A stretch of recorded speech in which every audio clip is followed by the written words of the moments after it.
So I'd just like to say a few things about the importance of what you sit on during meditation. Sometimes people are too focused on learning a meditation technique, and the whole time they're trying to meditate, they're dealing with a lot of pain or discomfort, and that comes from what they're sitting on. And it's really important to spend a lot of time deciding what works for you. Sometimes we might walk into a meditation center and see that all the cushions are exactly the same, and then we assume that we need to sit on that type of cushion. And that's really inaccurate because everybody has a unique body type. We're all different shapes and sizes and heights, and if we just try to fit in by using the same cushion that everybody else is using, there's something not quite right there. We're actually giving up our own experience in order to match some external situation. So, if you are visiting a meditation center and you see that everyone's using the same cushion, you'll probably get the response if you ask, can I bring my own cushion? They would say, that's totally okay. So don't be shy. And, even in your own practice at home, don't hesitate to find the ideal posture and the ideal cushion for you. Don't assume that you need to sit on the floor. We can do all the meditation practices that we teach sitting in a chair that we do sitting on the floor or kneeling on a kneeling bench. So don't feel like you have to be limited to what other people are doing or what you've seen in books or in meditation programs. But the basic principles about the meditation cushion or the seat is that the height has to be right for you. So you see I have a pile of cushions right next to me. Each one is a different height. And when you sit down, you want to feel like you don't have to use a lot of strain in the back, in the torso, or in the thighs to keep yourself upright. Taller people tend to need taller cushions or sometimes multiple cushions to feel like they can relax in an upright posture. So for example, if the cushion I'm sitting on now is just a little bit too short, I could just increase that height by putting a blanket on it. And see, it does feel a little bit different to me.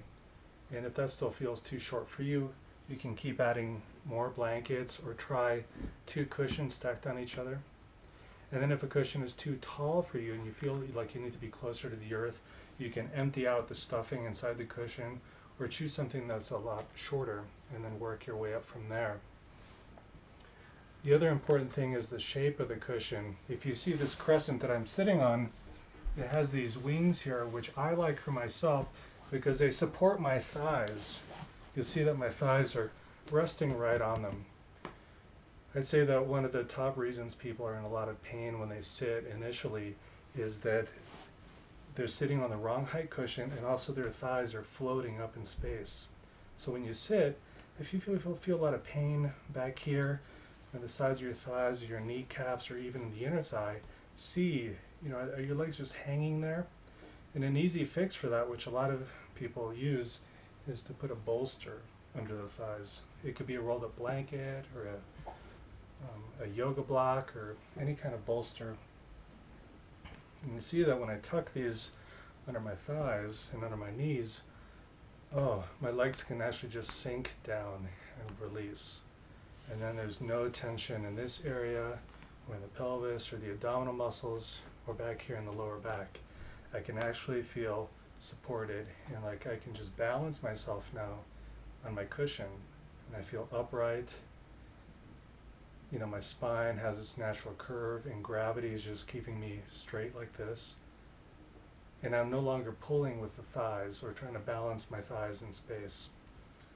So if you can manage these two things to make sure the height of your cushion is appropriate for you and that your thighs are not floating in space. Some people are very flexible and their thighs can just flop out like that and that works for them, but for most of us, I don't think that's the case.